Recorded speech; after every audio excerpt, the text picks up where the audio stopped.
que gastemos menos porque no hay. Me parece que si nos acostumbramos a pagar por las cosas, los que las cosas salen, vamos naturalmente a gastar eso. No sé si hay que mezclar las cosas, tanto, o si es conveniente mezclar los dos mensajes ahora, a eso me refería. Tenemos en línea a Federico Furiase, que es economista del estudio EcoGo. ¿Cómo estás, Federico? Nico Yacoy, buenas tardes. ¿Qué tal? ¿Cómo estás? Bien. EcoGo, dije bien, EcoGo. Sí, perfecto. Ah, está, perfecto, pero no entendía la letra. Está bien. Federico, acá charlando un poco de un tema que hemos venido siguiendo todo este tiempo y ahora parece de alguna manera recoger la política oficial, que es el componente impositivo de las facturas de servicios. Sí. Y no sé qué puedes contarme sobre eso primero y la medida de María Eugenia Vidal después. No, me parece que ahora, digamos, ante esto que se viene complicando del lado social, el aumento tarifario, que se da también en un contexto de suba del dólar, eso tiene un impacto fuerte en el bolsillo del consumidor, y me parece que ahora la política está tratando de amortiguar los golpes frente, digamos, al reclamo político y social a través de dos vetas. Primero, tratar de... No va a ir para atrás en la agenda de suba de tarifas, no. Esto sigue adelante porque hay metas fiscales y de inflación que están asociadas y que dependen de esa corrección tarifaria. Entonces lo que se hace son trabajar sobre dos ejes. Una, distribuirlo en cuotas para, digamos, atenuar o moderar el impacto sobre el bolsillo y suavizarlo hacia adelante. Y la otra es tratar de, digamos, aminorar la carga impositiva que tienen los servicios públicos, porque estos aumentos tarifarios, digamos, montados sobre la carga impositiva, bueno, genera un doble efecto en el bolsillo del consumidor.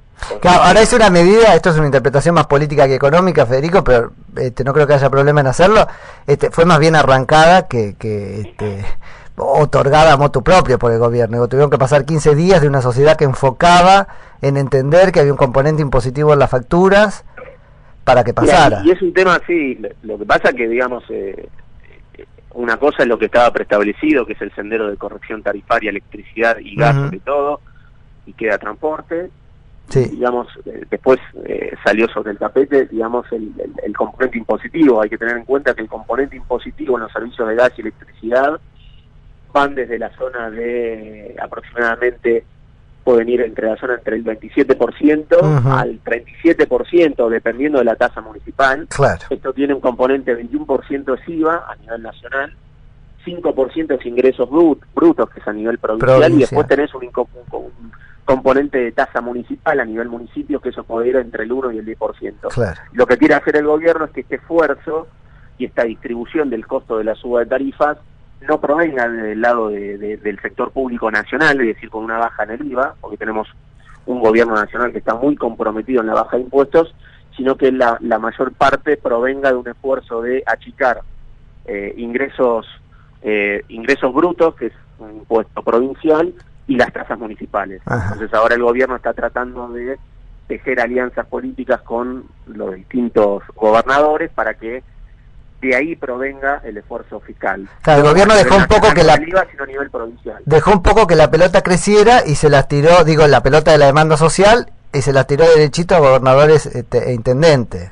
Me parece que quiere ir por ese lado porque, digamos, el tema del aumento tarifario hay que entenderlo desde dos puntos, ¿no? Primero, el gobierno está tratando de resolver un problema en el gobierno anterior, las tarifas se usaron como ancla para que la inflación esté controlada, ¿no? Pero en ese proceso los subsidios fueron muy fuertes y llegaron a explicar el 60-70% de todo el déficit fiscal. Claro. En 2015 los subsidios, que eran la contrapartida de anclar las tarifas, era aproximadamente de 3% del producto. Claro. Como este gobierno entiende que no hay más espacio para seguir abultando el déficit fiscal, y de hecho hay que bajarlo porque nos estamos financiando en el mercado de deuda, entonces los mercados te exigen de que bajes el déficit. Bueno, la baja de subsidios es una de las fuentes a través de las cuales se va a ir bajando el déficit fiscal, pero eso requiere subir tarifas. Sí. Ahora, claramente la suba de tarifas y la forma en que se está haciendo tiene un golpe en el bolsillo del consumidor. Entonces me parece que ahora se están tratando de buscar ciertos matices para poder amortiguar el impacto, sobre todo para un gobierno que no puede darse el lujo de ajustar el consumo antes de las elecciones. Por claro. eso tiene que ir pivoteando, y si bien tiene que dar señales de que va a ir ajustando el déficit fiscal, bueno, el consumo no se le puede caer. Estos primeros meses del año fue difícil para el consumo porque se movió dólar y tarifas al mismo tiempo, y cuando eso pasa, claro, la inflación se acelera, y como los salarios están planchados porque recién se están negociando paritarias, bueno, eso tuvo un impacto, y ahora el gobierno va a tratar de matizarlo o amortiguarlo. Ahora, Federico, vos decías, hay un 21% de IVA que el gobierno no puede tocar. ¿No podría tocarlo ni siquiera en función de la parte de las tarifas en que crecen o se incrementan de acá en adelante, aunque sea como una declaración de principio? Ese margen claramente siempre está. Lo que pasa es que ahora se inicia una negociación política, una puja entre nación y provincia, donde cada uno va a tratar de negociar desde dónde se vienen los ajustes. Claramente el gobierno a nivel nacional, que está comprometido con bajar el déficit fiscal antes de intereses a la zona de 3,2% del producto, digamos, en un principio, claro, quiere trasladarle el peso del ajuste a las provincias, sobre todo a aquellas provincias que han subido. Eso te iba a decir, el gobierno viene en los últimos meses, el gobierno viene herido de que le pasara eso. Le dijo, bueno, no pueden más del 5, y las provincias que lo tenían abajo lo subieron para después bajar. Claro, me parece que pasa por ahí el mensaje. Prefiero pensar que fue un acuerdo y no que lo acostaron. Exacto, y de alguna forma hay provincias que, digamos, aprovecharon esto para subirlo al máximo en relación a lo que es el acuerdo fiscal y la reforma tributaria, y me parece que ahora eso, digamos, ahí tenés algún margen para volver atrás y para poder matizar el golpe al consumidor. Hay que tener en cuenta que cuando uno hace la comparación desde abril de 2016 a marzo de 2018, el aumento en el rubro de IPC de viviendas, que tiene gas y electricidad, fue de 130%. Y la inflación en el mismo periodo subió 56% y los salarios 58%. Entonces ahí tenés cómo este aumento tarifario, claro, no tuvo nada de gradual. Claro. Fue un golpe importante para el bolsillo del consumidor. Ciertamente. Al principio de la charla decías también que el gobierno estaba comprometido en la baja de impuestos. ¿Tenés números? La baja del déficit fiscal y de la inflación. Por eso no tiene tanto margen como para echar o ir hacia atrás con el ajuste tarifario. Ahí va, entonces yo te iba a preguntar si comprometido porque tenía el compromiso de hacerlo o porque no podía, ¿no? Que son las dos maneras de estar uno comprometido. Porque este gobierno tiene un objetivo de bajar el déficit fiscal y de bajar la inflación. Y eso depende, en buena parte, de subir tarifas. Claro. Porque vos subís tarifas, bajás los subsidios, podés acomodar el déficit fiscal, y como la suba de tarifas es inflacionaria, el gobierno lo que quiere hacer es sacarse de encima la suba de tarifas lo más temprano posible para después llegar con más oxígeno en la segunda parte del año, claro, y poder mostrar una inflación, no que va a estar en la meta del 15, porque esa meta es prácticamente muy difícil de cumplir, sino mostrar que la inflación bajó de 24,8, que fue la del año pasado, y mostrar una inflación más parecida al 21%, al 21%, digamos. No, pensé que lo decías porque leí estos días un informe de IARAF que decía algo así como que la presión tributaria efectiva nacional había bajado un 1,4% del PBI entre 2015 y 2017. Entonces creí que considerabas eso como una baja, digamos, relevante. No, digamos, hay una baja en la carga impositiva, digamos. Lo que pasa es que eso lo que hace es reforzarte tu gradualismo fiscal, porque vos tenés que bajar el déficit, y si bajás los impuestos es más difícil. Entonces tenés que también ir por el lado del gasto, y lamentablemente los rubros del gasto donde está, digamos, tocando el gobierno para ajustar el déficit fiscal tienen que ver con la baja en los subsidios, la contrapartida de la suba de tarifas, y lo otro tuvo que ver con la reforma previsional, ¿no? El cambio del indexador que le generó un ahorro fiscal. Seguro. Y sumémosle que una pata del gobierno relacionada con el gasto es su intención de no aminorar la ejecución de obra pública, con lo cual, claramente, otro punto, ¿no? El gasto en capital, digamos, esto es una economía que tiene un gran déficit de infraestructura, con lo cual el gobierno tiene el gran desafío de bajar el déficit fiscal cuando no tiene espacio para subir impuestos y cuando no puede resignar gasto social y sobre todo gasto en infraestructura. Que no baja ese nivel de ejecución o no quiere hacerlo porque él cree que así va a bajar el costo a la más o menos larga.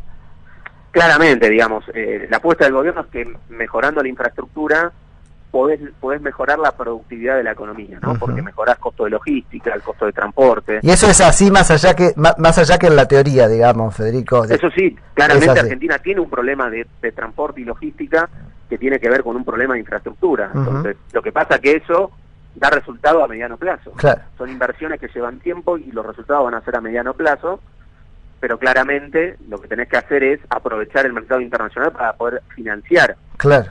Eso que va a tardar mucho. ¿Qué opinión te merecen, y te aprovecho para este punto, los programas estos de participación público-privada para financiar la obra pública sin tocar el gasto, qué sé yo? De alguna forma ese es el esquema en el que trata, digamos, de apoyarse el gobierno para no mostrar un aumento del déficit fiscal o de alguna forma poder reunir las inversiones que requiere las obras de infraestructura y generar, digamos, una apuesta al sector privado.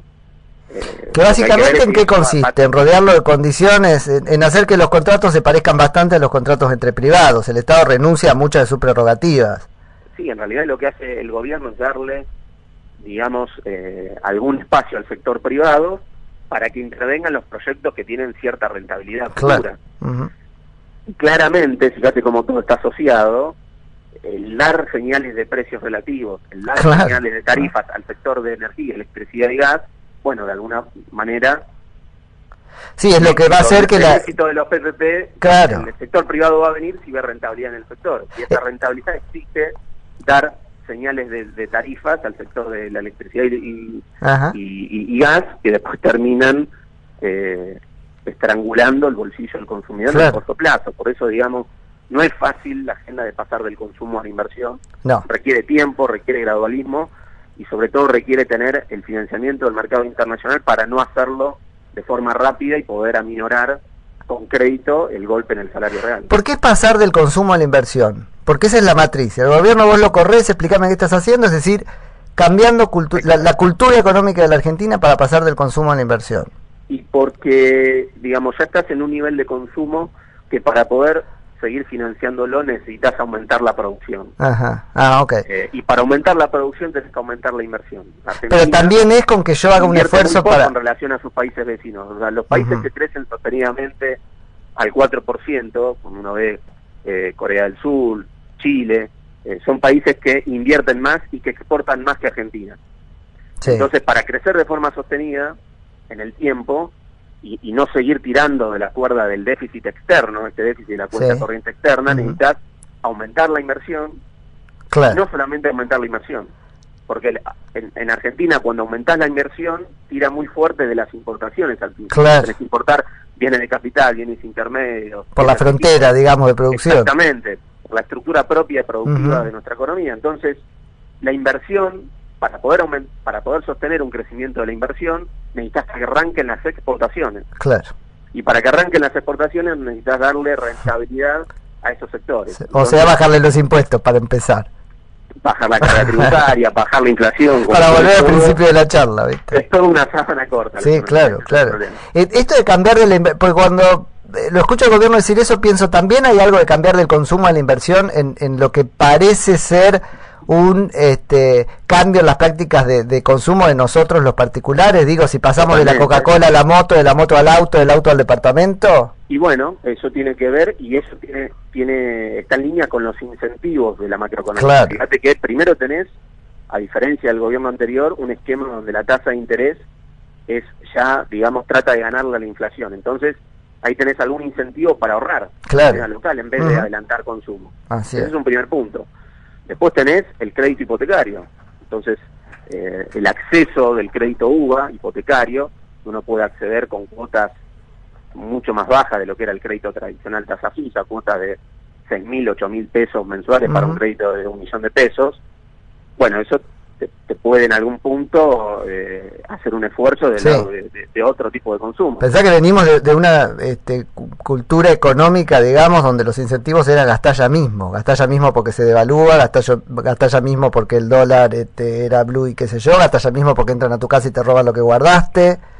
Por eso, digamos, todos estos nuevos incentivos macroeconómicos, ¿no? El de hacer el crédito hipotecario más accesible, el de tener una tasa de interés que le gana la inflación, lo que es el cashback, todo eso va generando un cambio de patrón en el consumo a mediano plazo. Seguro. Está muy asociado a los incentivos microeconómicos que genera este modelo macroeconómico. Así es. Federico, muchísimas gracias por la charla. Por favor. Un saludo grande. Era Federico Furiase, que es economista del estudio Ecoga.